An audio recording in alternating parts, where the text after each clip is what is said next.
Shalom Bapak Ibu Saudara yang terkasih dimanapun Anda berada. Selamat pagi. Mengucap syukur atas segala kebaikan dan kemurahan Tuhan yang senantiasa selalu melingkupi setiap hidup kita. Untuk itu, mari Bapak Ibu Saudara, sebelum kita mengawali aktivitas kita pada pagi hari ini, terlebih kita datang untuk memuji, menyembah, dan memuliakan namanya. Dan biarlah melalui penyembahan yang kita naikkan dapat menyenangkan hati Tuhan. Haleluya. Ku bawa kepadamu, oh Tuhan, persembahanku ini. Ku ingin Engkau menerima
kasih buat kebaikan-Mu, kemurahan-Mu, kasih setia-Mu yang selalu melingkupi di setiap hidup kami anak-anak-Mu. Terima kasih Bapa. Sebentar kami akan mendengar kebenaran akan sabda-Mu.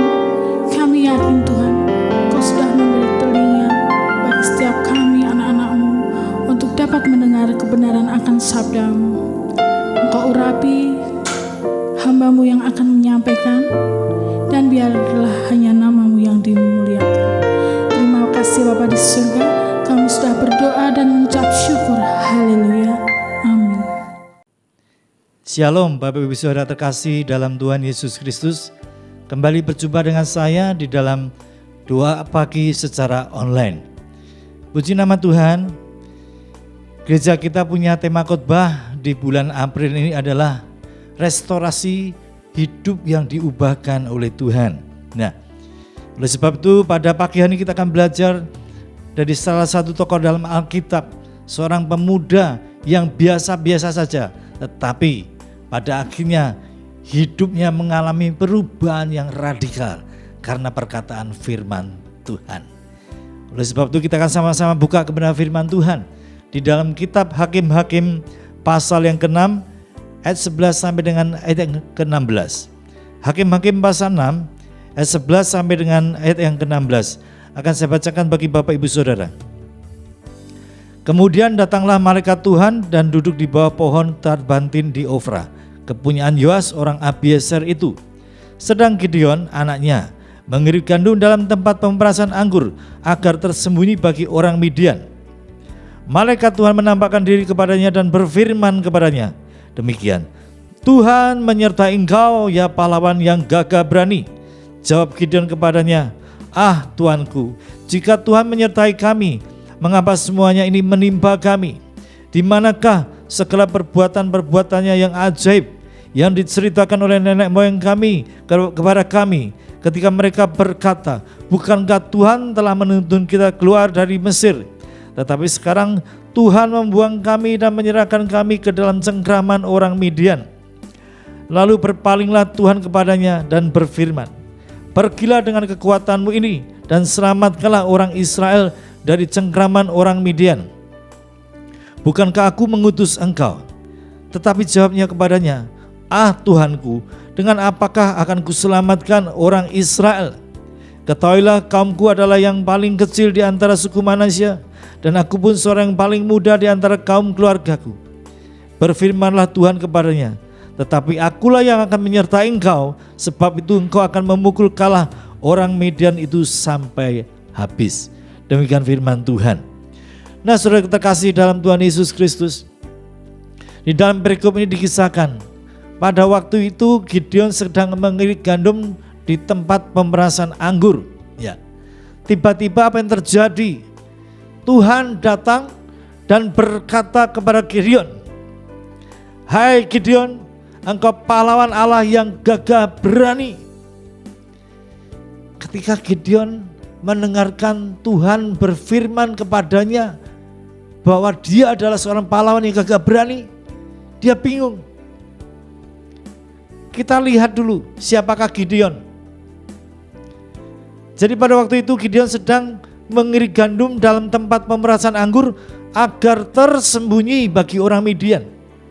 Dari sini kita bisa melihat, biasanya orang mengirit gandum itu di tempat yang luas dan di tempat yang terbuka. Tetapi pada saat itu Gideon mengirit gandum di tempat yang tersembunyi. Karena apa? Karena takut kalau nanti orang Midian mengetahui dia sedang mengirit gandum, maka gandumnya akan dirampas oleh orang-orang Midian, sehingga dia sembunyi-sembunyi ketika mengirit gandum. Di sini kita bisa melihat bahwa Gideon sama sekali bukan seorang pahlawan yang gagah berani. Dia bukan seorang yang pemberani, tetapi sebaliknya Gideon adalah seorang pengecut, penakut. Ya, dan lebih lagi dikatakan firman Tuhan, ya, di dalam ayat yang ke-15, tetapi jawabnya kepadanya, ah Tuhanku, dengan apakah kuselamatkan orang Israel?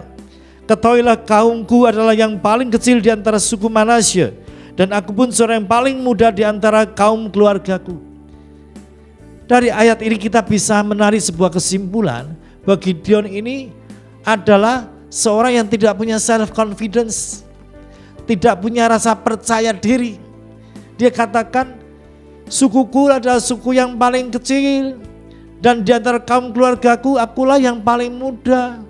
Bagaimana aku bisa dipakai untuk mengusir bangsa Midian dari bangsa Israel? Ya. Kita bisa melihat Gideon ini sudah pengecut, penakut, tidak punya self confidence. Tetapi aneh bin ajaib, Tuhan datang kepada Gideon dan berkata, "Hai Gideon, engkau pahlawan Allah yang gagah berani."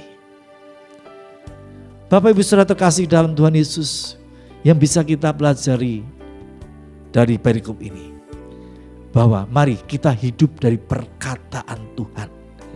Kita tidak hidup dengan fakta kenyataan yang ada. Mungkin seberapa banyak orang-orang percaya berkata, aku ini orang miskin, aku orang yang tidak mampu, aku orang yang tidak punya bakat apa-apa, tidak punya kepandaian apa-apa, tidak punya talenta apa-apa. Bahkan SMA pun aku tidak lulus. Ada berapa banyak orang-orang percaya yang seringkali memperkatakan yang negatif tentang dirinya. Ya. Tetapi Tuhan berkata kepada Gideon yang notabene seorang pengecut dan penakut, "Hai Gideon, engkau adalah pahlawan Allah yang gagah berani." Apakah Tuhan sedang salah sasaran? Apakah Tuhan sedang salah alamat? Oh, yang seharusnya didatangi oleh Gideon itu seharusnya adalah Simson yang punya kekuatan yang luar biasa, yang bisa mengalahkan 1 lawan 1000 orang, dikalahkan, dibunuh semuanya. Atau paling tidak mungkin Panglima Yoab, ya, di mana Panglima Yoab selalu menyertai Daud untuk berperang dan selalu mendapatkan kemenangan. Ya, tetapi saya kena percaya Tuhan yang kita sembah, Tuhan Yesus, tidak pernah salah alamat, tidak pernah salah sasaran. Dan dia menunjuk seorang penakut, pengecut, tidak punya self confidence, dan berkata, engkau adalah pahlawan Allah yang gagah berani. Poin pertama, kita belajar bahwa kita hidup dari perkataan firman Tuhan. Dan ketika kita hidup dari perkataan firman Tuhan, ya, maka pada akhirnya Gideon betul-betul menjadi seorang pahlawan Allah yang gagah berani. Yang kedua, kita akan belajar, tercatat dalam Hakim-Hakim pasal 6 ayat 36 sampai 40. Tidak perlu kita baca untuk menyingkat waktu, tetapi di situ Gideon kurang percaya.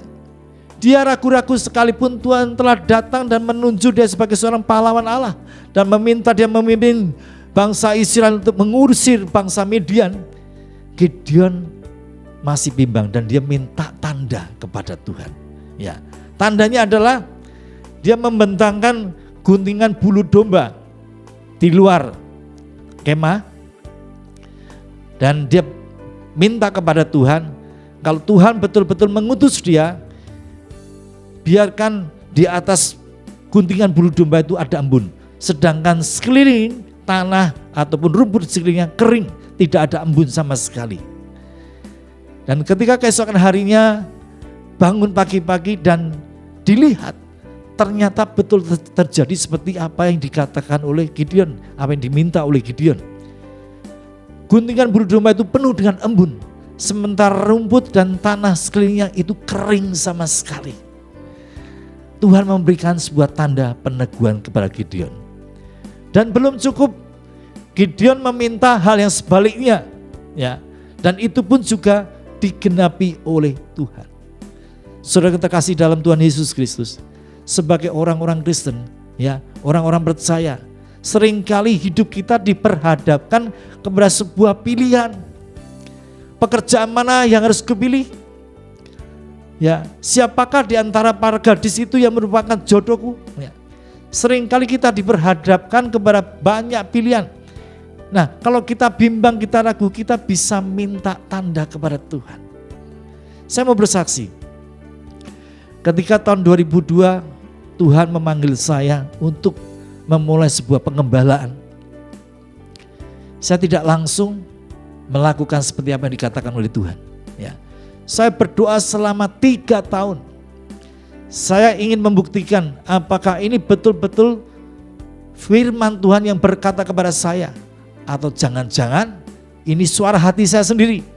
Saya minta tanda, saya minta peneguhan, dan salah satu peneguhan yang sangat spektakuler itu terjadi ketika tahun 2002 saya diundang di sebuah gereja di pinggir kota yang kecil, ya. Kurang lebih jemaat hanya 60-70 jemaat. Ketika saya selesai menyampaikan kepada firman Tuhan, saya akan pulang. Tiba-tiba seorang ibu-ibu tua mencegat saya dan dia berkata, seorang ibu-ibu yang sederhana, bahkan bahasa Indonesia pun tidak bisa. Dia berkata-kata di dalam bahasa Jawa.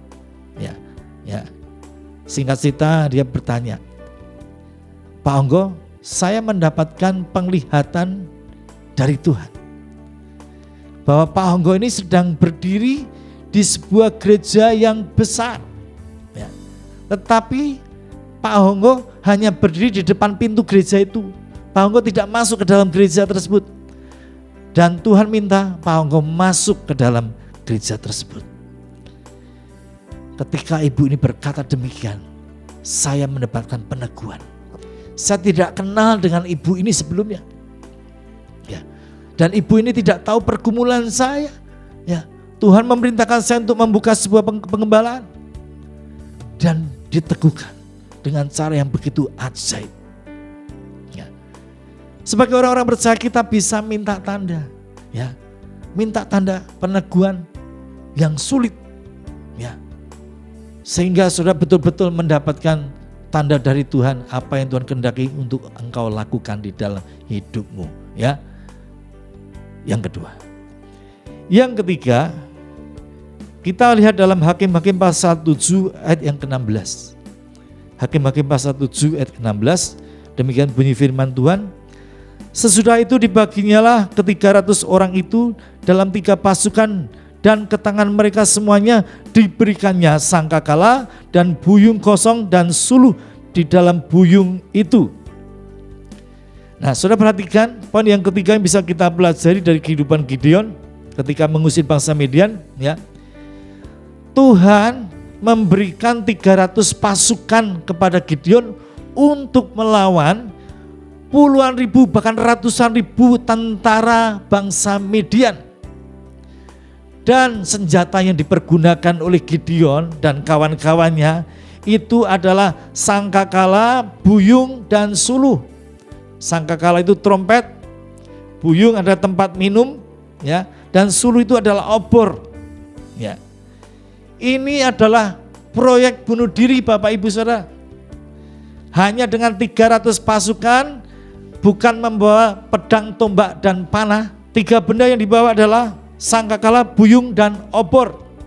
Ini adalah proyek bunuh diri Bapak Ibu Saudara. Tetapi Gideon percaya dan Gideon melangkah dengan iman. Dengan ke-300 pasukannya dia menghadang bangsa Midian. Yang keempat, kita akan buka dalam Hakim-Hakim pasal 7 ayat 19 sampai dengan ayat yang 22. Hakim-Hakim pasal 7 ayat 19 sampai dengan ayat yang ke-22. Demikian bunyi firman Tuhan. Lalu Gideon dan ke-100 orang yang bersama-sama dengan dia sampai ke ujung perkemahan itu pada waktu permulaan giliran jaga tengah malam ketika penjaga-penjaga baru saja ditempatkan. Lalu mereka meniup sangkakala sambil memecahkan buyung di tangan mereka. Demikianlah ketika pasukan itu bersama-sama meniup sangkakala dan memecahkan buyung dengan memegang obor di tangan kirinya dan sangkakala di tangan kanannya untuk ditiup, serta berseru, pedang demi Tuhan dan pedang demi Gideon. Sementara itu tinggallah mereka berdiri masing-masing di tempatnya sekeliling perkemahan itu. Tetapi seluruh tentara musuh menjadi kacau balau dan berteriak-teriak dan melarikan diri. Ayat 22, sedang ke-300 orang itu meniup sangkakala, maka di perkemahan itu Tuhan membuat pedang yang seorang diarahkan kepada yang lain. Lalu larilah tentara itu sampai ke Betsita, ke arah Serera, sampai ke pinggir Abel Mehola dekat bermartabat. Poin keempat yang bisa kita pelajari, ketika Gideon melangkah dengan iman, dengan 300 pasukan melawan puluhan ribu bahkan ratusan ribu tentara bangsa Midian. Ya. Apa yang dilakukan oleh mereka? 300 pasukan Gideon ini ya memecahkan buyung bersama-sama, ya menaikkan obor dan meniup sangkakala. Dan ketika mereka melakukan itu, maka dikatakan oleh firman Tuhan, ya, Tuhan membuat pasukan di dalam perkemahan itu menjadi kacau balau. Dan sementara 300 orang itu hanya berdiri menonton. Dikatakan oleh firman Tuhan, Tuhan membuat pedang yang seorang diarahkan kepada yang lain. Ya. Apa artinya? Artinya ketika sangkakala ditiup, buyung dipecahkan, obor dinaikkan, ya, Tuhan membuat pasukan bangsa Midian saling membunuh satu dengan yang lain. Sementara pasukan Gideon cuma berdiri dan menonton. Di sini kita bisa melihat bahwa proyek bunuh diri yang Tuhan rancangkan dalam kehidupan Gideon, dan Gideon melangkah dengan iman percaya, dan terjadi mujizat yang sangat luar biasa. Ya. Bukan mereka yang berperang, tetapi Tuhan yang berperang bagi Gideon dan pasukannya. Tuhanlah yang membuat tentara bangsa Midian saling bunuh seorang dengan yang lain. Sementara mereka hanya berdiam diri saja. Dan akhirnya sisanya melarikan diri, dan itu pun dikejar oleh pasukan tentara Israel, dan semua bangsa Midian dibunuh sampai habis. Nah, saudara terkasih dalam Tuhan Yesus Kristus, kita mau belajar bahwa ketika Tuhan berfirman kepada kita, Tuhan berjanji kepada kita, Tuhan akan genapi. Sebab apa yang Tuhan janjikan itu adalah ya dan amin. Mari kita mau belajar dari Gideon yang notabene seorang pengecut penakut, tetapi ketika dia percaya akan firman Tuhan, dia percaya akan perkataan Tuhan, maka perkataan firman Tuhan itu digenapi dalam kehidupan Gideon. Hal yang sama, mungkin ada berapa banyak di antara saudara sebagai orang-orang percaya, engkau berkata dalam hatimu, aku orang miskin Tuhan, aku tidak punya apa-apa, aku tidak punya kemampuan apa-apa, talenta, bakat, bermain musik, menyanyi, berkhotbah, aku tidak bisa lakukan. Tetapi percayalah, ketika kau pegang teguh janji Tuhan, itu yang akan digenapi di dalam kehidupan saudara dan saya. Apapun keadaanmu, siapapun engkau, tetapi ketika engkau percaya akan janji Allah, maka janji itu akan digenapi dalam kehidupan kita. Saya kira percaya firman Tuhan akan memberkati kita semua, dan sepanjang hari ini hidup kita akan dipimpin Roh Kudus. Segala aktivitas yang kita lakukan ada di dalam pimpinan Tuhan. Amin. Tuhan Yesus memberkati. Selamat pagi.